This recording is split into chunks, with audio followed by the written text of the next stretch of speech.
Hello friends, ಎಲ್ಲರಿಗೂ ನಮಸ್ಕಾರ. ರತ್ನಿ ಚಾನಲ್ಗೆ ಸ್ವಾಗತ. ನಾನು ನಿಮ್ಮ ಅಶ್ವಿನಿ ದೇವಿ. ಇವತ್ತು ನಾನು ನಮ್ಮೂರಲ್ಲಿ ನಡೆಯುವಂತಹ ಮೊಹರಂ ಹಬ್ಬವನ್ನು ಈ ವಿಡಿಯೋದಲ್ಲಿ ತೋರಿಸ್ತಾ ಇದ್ದೀನಿ. ನಮ್ಮೂರಲ್ಲಿ ತುಂಬ ಗ್ರ್ಯಾಂಡಾಗಿ ಮಾಡ್ತಾರೆ ಈ ಹಬ್ಬನ.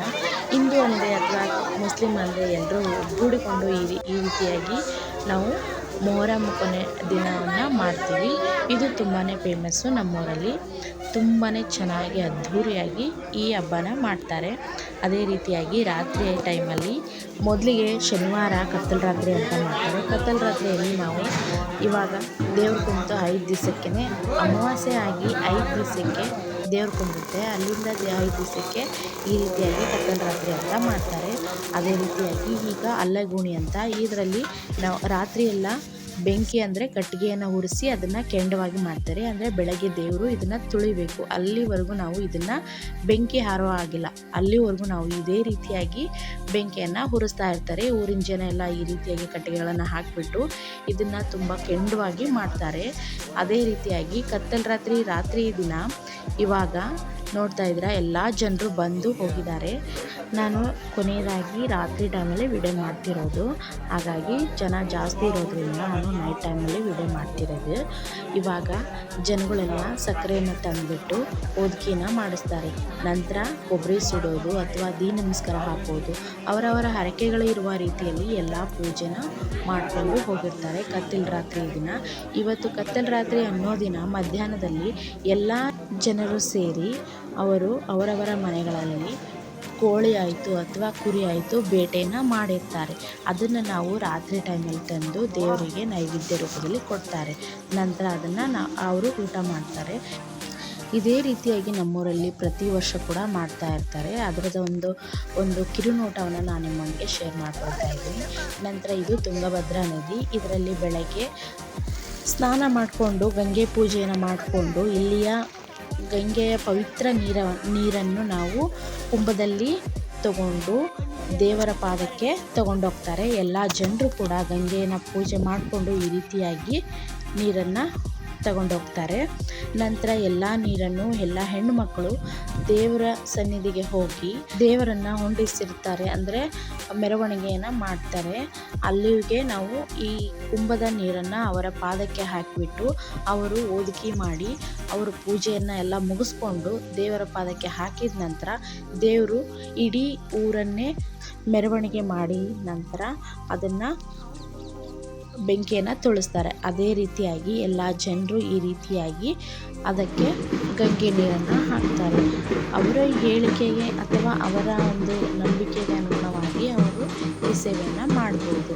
ನಂತರ ದೇವರು ಕೂಡ ಹೊಂಟಿದೆ, ಇದನ್ನು ಊರ ಸುತ್ತಲೂ ಮೆರವಣಿಗೆಯನ್ನು ಮಾಡ್ತಾರೆ. ಇದೇ ರೀತಿಯಾಗಿ ಅದಕ್ಕೆ ಪಾದ ಪೂಜೆಯನ್ನು ಮುಗಿಸಿದ ನಂತರ ಇದನ್ನು ನಾವು 1 ಗಂಟೆವರೆಗೂ ಇದೇ ರೀತಿಯಾಗಿ ಊರನ್ನು ಸುತ್ತುವರಿಯುತ್ತೆ ದೇವರು. ಅಲ್ಲಿವರೆಗೂ ಜನರು ಈ ರೀತಿಯಾಗಿ ಮೆರವಣಿಗೆಯನ್ನು ಮಾಡ್ತಾರೆ.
ತೊಳೆಯುತ್ತೆ. ಹಾಗಾಗಿ ಇದು 3 ಸಲ ಬೆಂಕಿಯನ್ನು ತುಳಿದ್ರೆ ದೇವರನ್ನು ಕೂಡಿಸ್ತಾರೆ. ಅಲ್ಲಿಗೆ ಇದು ಬೆಂಕಿ ತುಳಿದು ಕೂತ್ಕೊಳ್ಳುತ್ತೆ.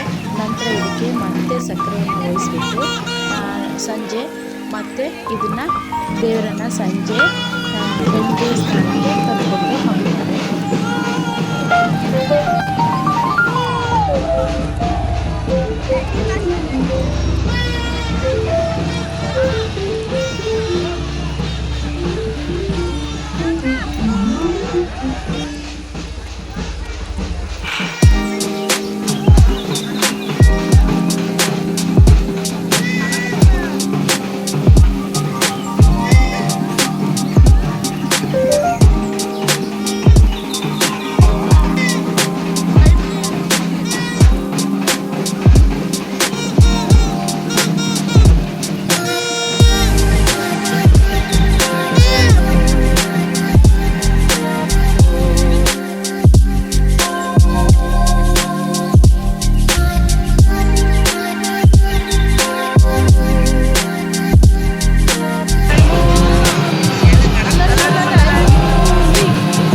ಸಂಜೆ ಆಗಿರೋದ್ರಿಂದ ದೇವರಿಗೆ ಎಲ್ಲ ಹೋಳಿಗೆಯನ್ನು ಮುಗಿಸಿ ಅಲ್ಲೆಗುಣಿಯನ್ನು ಮುಚ್ಚಿ ಇದಕ್ಕೆ ಮೆಣಸಿನಕಾಳು ಮತ್ತು ಬೆಲ್ಲವನ್ನು ಎರಚ್ತಾರೆ. ನಂತರ ಇದನ್ನು ದೇವರನ್ನು ಮೈ ತೊಳೆಯಲು ಒಳಗೆ ಕರ್ಕೊಂಡು ಹೋಗ್ತಾರೆ. ನಂತರ ಇಲ್ಲಿಗೆ ದೇವರನ್ನು ಬಿಳಿ ಬಟ್ಟೆಯಲ್ಲಿ ಮುಚ್ಚಿಕೊಂಡು ಬರ್ತಾರೆ.